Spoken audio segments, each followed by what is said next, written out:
Psyche Truth. Life, wisdom. Hi, I'm Catherine Elizabeth, and welcome to day 9 of my 10-day flexibility challenge. Today we're really going to be refining the flexibility in your legs and your back so that we're ready to combine them for our advanced poses on day 10. Let's get started.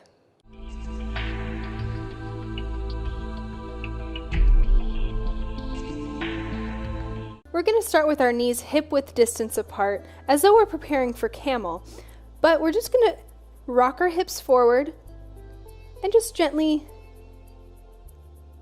put our weight back and forth, feeling a stretch in the front of our hips as we warm up our quadriceps. Now, I love this leotard I'm wearing today. Thank you again to Move and Easy for giving me my wardrobe for this series. I love this leotard. I love the crushed velvet. It's a little bit romantic. I have to say I'm feeling very good because the sun is shining. It is a beautiful day, and I got to spend some time outside. And whenever I spend time in the sun, I always just feel so much more flexible. I have so much energy. So I'm wondering, do you guys love the sun? Or are you more of a vampire? Are you someone who burns easily, rather stay inside? Let me know. I like to get some sunshine myself. So let's take this feeling in our quads and prepare for camel pose. So we're just going to start with our legs hip-width distance apart. Hips are forward. We're going to grab our heels with each of our hands. Thumbs are facing out. So we grab one, we grab the other, always pushing our hips forward. And just drop the head back, searching for the floor behind you. Now when we do our back bend walkover, we're really going to want our hips really far over our knees. So try to find that now. Let your glutes help you really stretch out the front of your hips as you pull actively with your arms on your heels. And when you're ready, you can come up in one piece, or if you still need assistance, put one hand on the flat of your back, on the small of your back, and assist yourself on the way up. Now here, we're just going to take a nice, easy child's pose to lengthen our spine.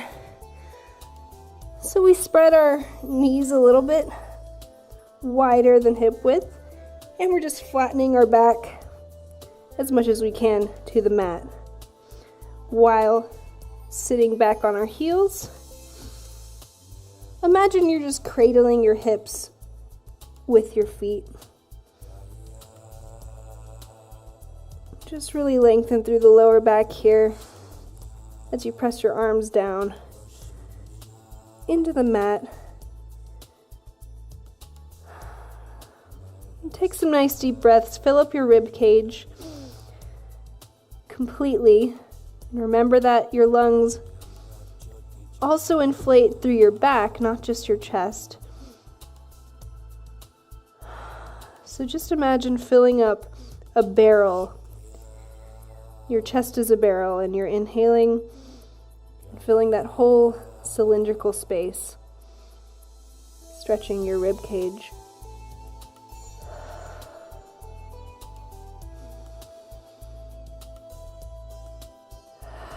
And let all the air go. Bring it back up to the knees for another camel. So we grab our heels, thumbs out, hips forward, drop the head, and we push our hips over our knees. Our gaze looks for the ground behind us. And for 5 seconds, pull as hard as you can and push those hips, really challenging yourself to go deeper.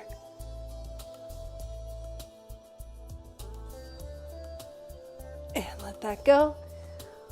Use your hands to assist you, one hand at a time on the way up, and bring it back to a child's pose. So this is just very comfortable. This is your chance to breathe, relax. Just get the blood and energy flowing through your whole body.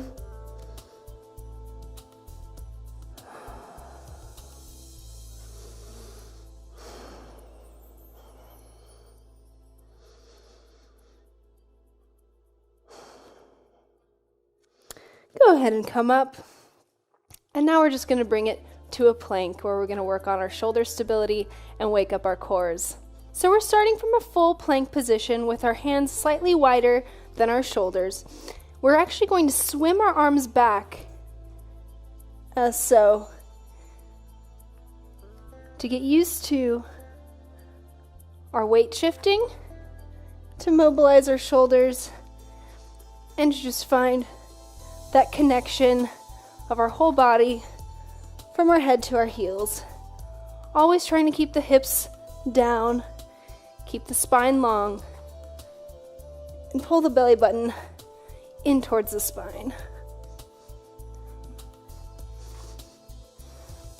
Now again, you don't want to completely lock out your elbows here. Keep them slightly soft so that you don't put too much stress on that elbow joint. And just think of sort of doing a backstroke with your arms.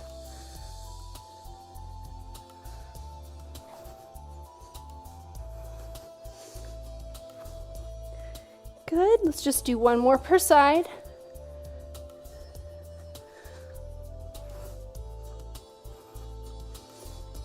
Nice job. Now we're going to go right into our back bend. So go ahead and lie down on your mat.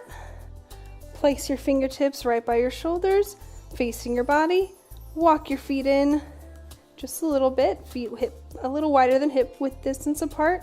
We're going to go into our back bend and we're going to practice that weight shifting. So big breath in and push up through the heels and hands in one piece. Walk the toes in till you're on your high toe. And we're just going to shift our weight to the left and lift the right foot up for just a moment. Let's go for 4 times and shift it to the right foot. So we're lifting our left foot just a few inches up.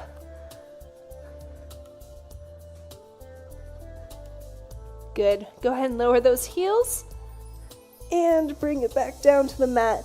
We'll do that once more. This time we'll hold the lift a little bit longer. So go ahead and just take a few deep breaths, recoup.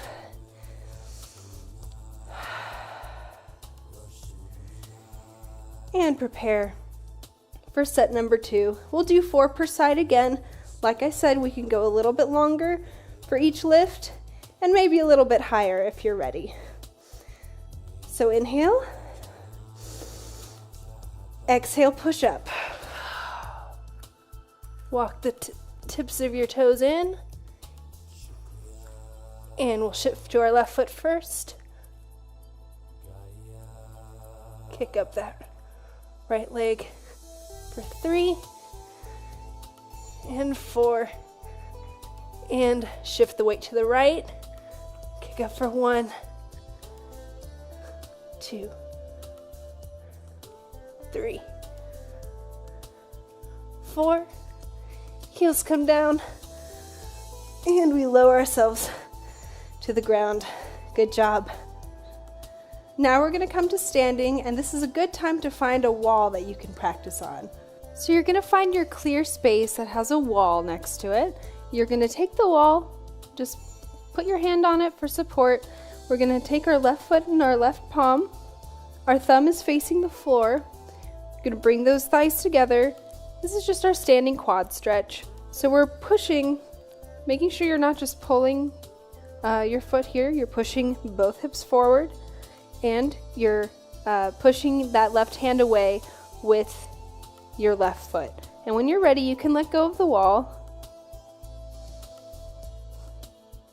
Now here, you should be able to get your heel to your seat by now. So if this is pretty simple for you at this point, you can go ahead and extend that stretch by tilting your body slightly forward. And we're just opening up our shoulders a little bit. This is going to prepare us for the scorpion. You're going to need a lot of flexibility in the front of our shoulders there for that pose. Return it so that your thighs are side by side. And let's do the other leg. So now we're going to do it on the other foot, and I'm just going to turn around so you can see what's going on back here with my grip. So I'm going to go ahead and support myself on the wall. I'm going to take my right foot, my thumb is facing up, and instead of letting my lower back go, I'm pushing my right hand away with my right foot, and I'm really pressing both hips forward so that the knees are on the same level, that my thighs are squeezing together, and my hips are on the same level. Now, if it takes a few tries to sort of push and release, that's great. And just get it so that your heel eventually is making contact with your glute on your right side. Now from here, you can grab that other hand with your left hand, and we're just going to continue pushing. This time we can open our shoulders a little bit. I'm pulling the shoulders away from the ears, but I'm continuing to push through that right foot.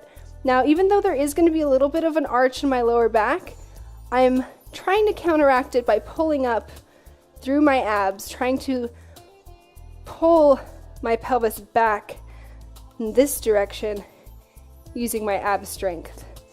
Like I said, it's going to be arched a little bit, but you want to support it by pulling the abs in opposition.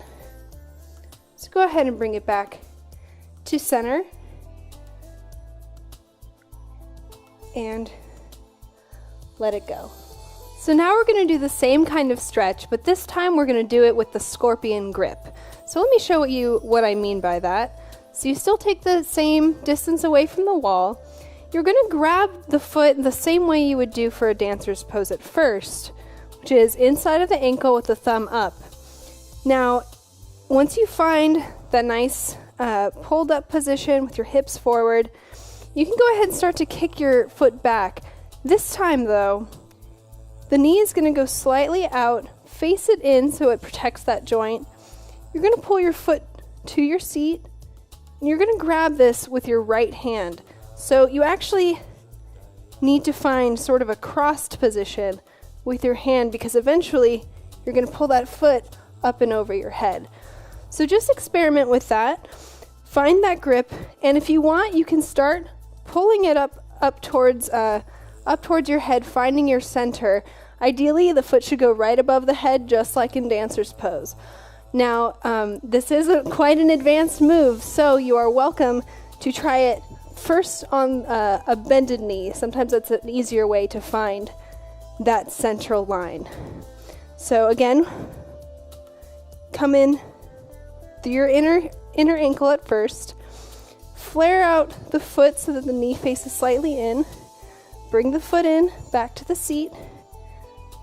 You're going to grab the top of your foot with your right hand. You're going to cross it, the left under, and just keep pulling. And that's your first attempt at sort of a modified scorpion.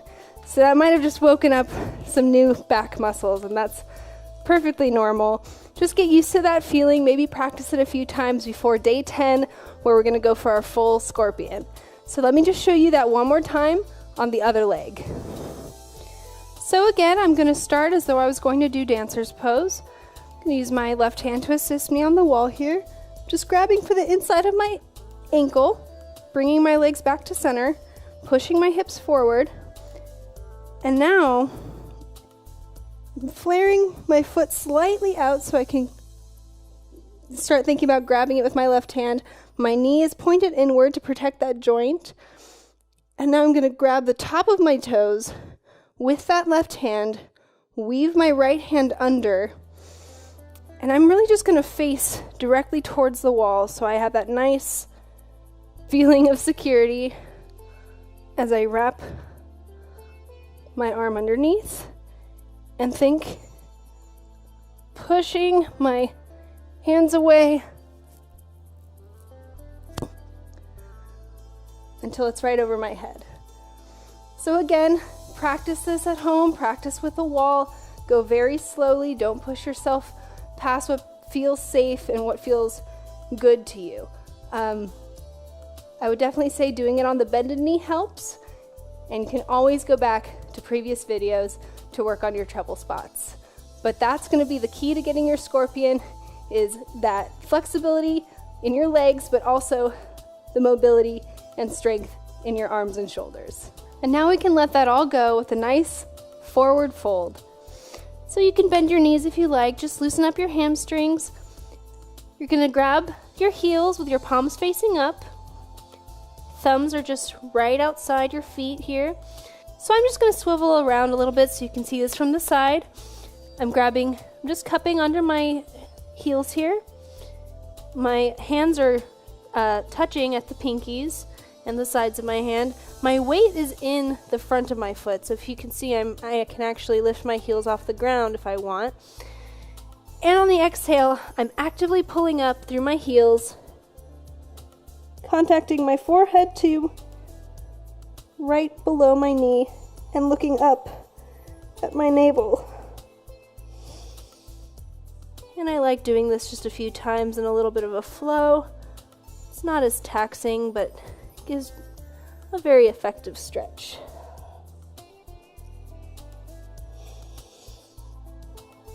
And again, pulling your navel up to your spine on the exhale when you pull is going to take that stretch even deeper. So one more time, exhale up. Navel comes in.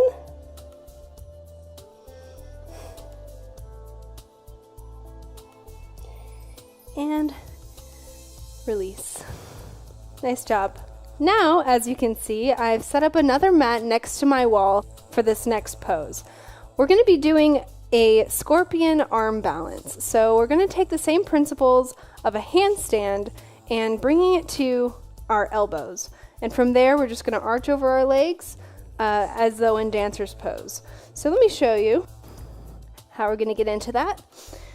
You're going to want to walk your fingertips around about 6 inches away from the wall. Now from here, you want your elbows parallel to each other, and you want those elbows to be under your shoulders. Now for this motion, your forearms are going to be your base. So you really want to push into the floor with your elbows and with all fingers on the palms of your hands. So once you find your nice stable base, you can go up onto your toes, feet together. You're going to walk your toes in. I actually like to sort of put one in front of the other, just like in a handstand. And you're going to kick up just like a regular handstand. Now the wall is there to help you and give you confidence, but you should be able to hold it without the wall. Now the reason this is tricky at first is because you really need to be pushing away the floor so that you don't sink into it with your weight, but you also want to feel very grounded. So this is the challenge here, but this is also why this is really good exercise for your walkovers, for your back bends, because it gives you that sense of strength while also giving you a sense of buoyancy and lift. So we're going to do that again, and this time I'm going to arch over into my scorpion legs. So I'm going to reset. Forearms are parallel to each other. I'm going to walk my feet forward. I'm going to push my arms really hard into the mat as I kick up. And now as I let my legs come down, I'm just sort of dragging my toes along the wall here. I think of moving my chest and my face just a little farther forward. So I'm going to do that one more time. And actually, I'm going to move out a little bit from the wall so I have a little bit more room to arch my back. So again, I'm going to kick up. And I'm just going to slowly slide my toes down as I move my chest and face towards my hands. Meanwhile, thinking of broadening my shoulders.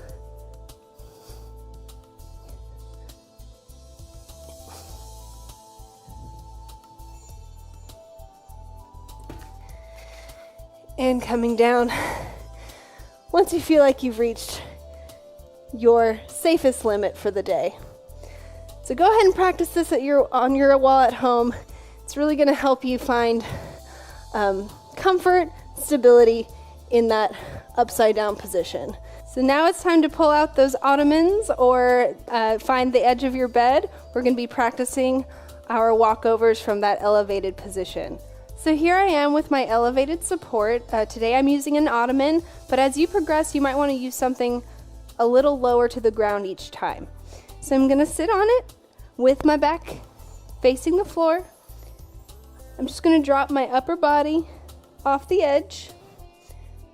I'm going to walk back as though I were to do a back bend. So my fingertips are facing my body. I'm going to walk my heels up towards the edge. I'm going to push away. I'm going to shift my weight over my hands as much as possible.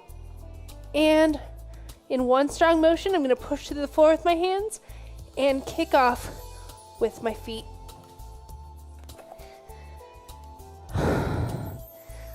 Let's do the same thing on the other side.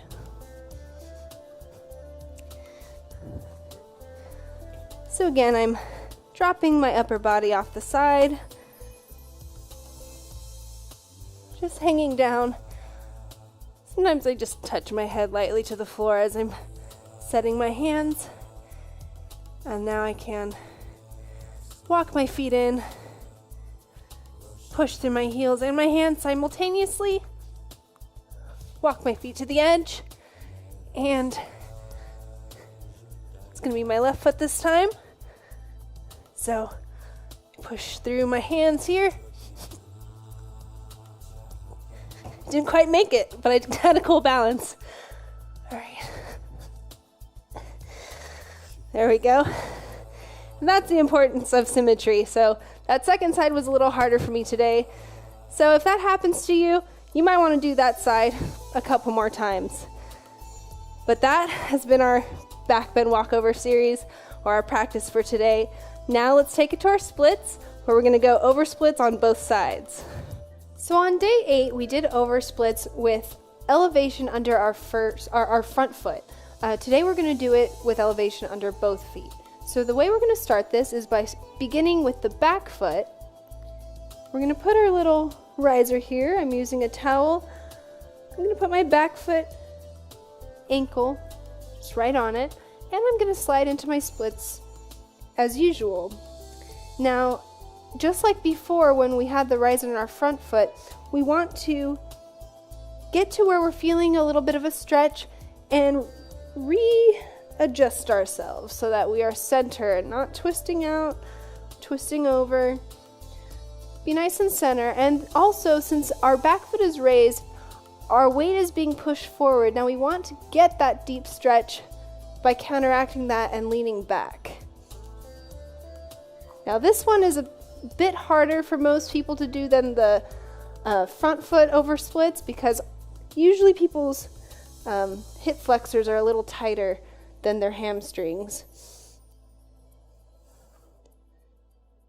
So I'm still stretching my feet away from each other, really focusing on keeping the knees straight and keeping my body upright.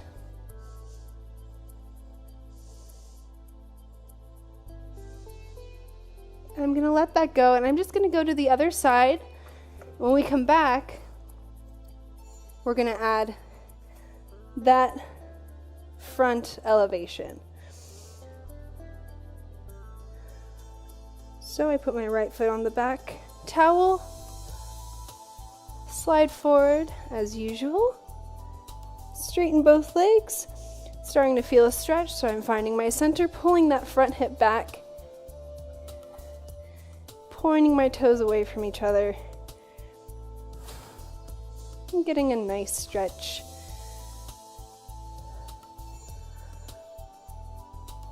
And again, you want to try, if you can, to lean back just slightly to counter that weight being pitched forward by the back foot,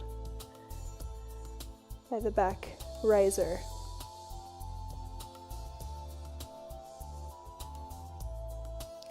Okay, go ahead and let that go.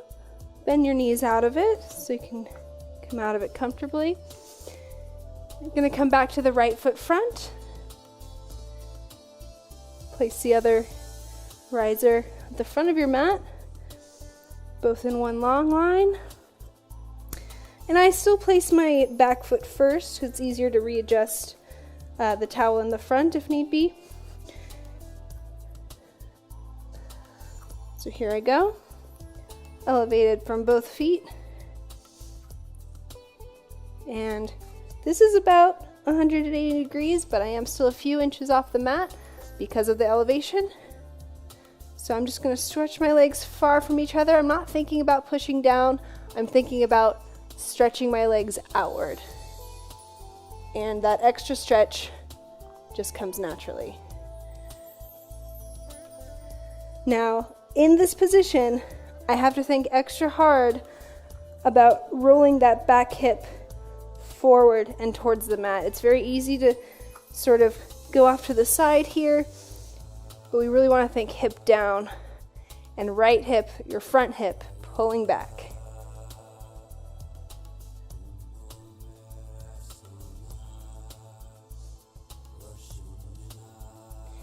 Good, go ahead and let that go. Curl out of it. And switch sides. Placing the right foot on the towel in the back. Go ahead and place that left heel forward. And you can readjust as you go down. So here I am approaching 180 degrees, a few inches off the mat. Checking in with myself, making sure I'm pulling my left hip back. My right hip is going towards the ground. And now I can go down a little farther just by thinking that I'm stretching my legs away from each other. And again, you can challenge yourself if you like to let go, see if you're falling one way or another, and adjust accordingly.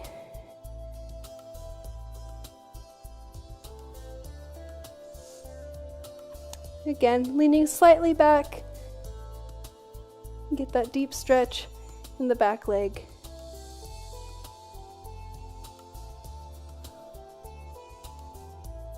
And let that go.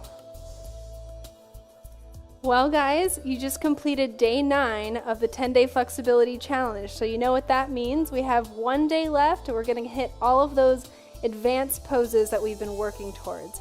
And I have to say again, these are advanced poses, so congratulations for making it this far. And by all means, revisit those other videos that we've done the last 8 days. Revisit anything that you feel like you could use more work on. But really, if you've made it this far, I'm sure you've made great progress. I'm really proud of you guys. Thanks for sticking with me, and I cannot wait to see you on day 10. Don't forget to subscribe to this channel so you can join me for future videos, and don't forget to favorite this video so you can come back to it anytime.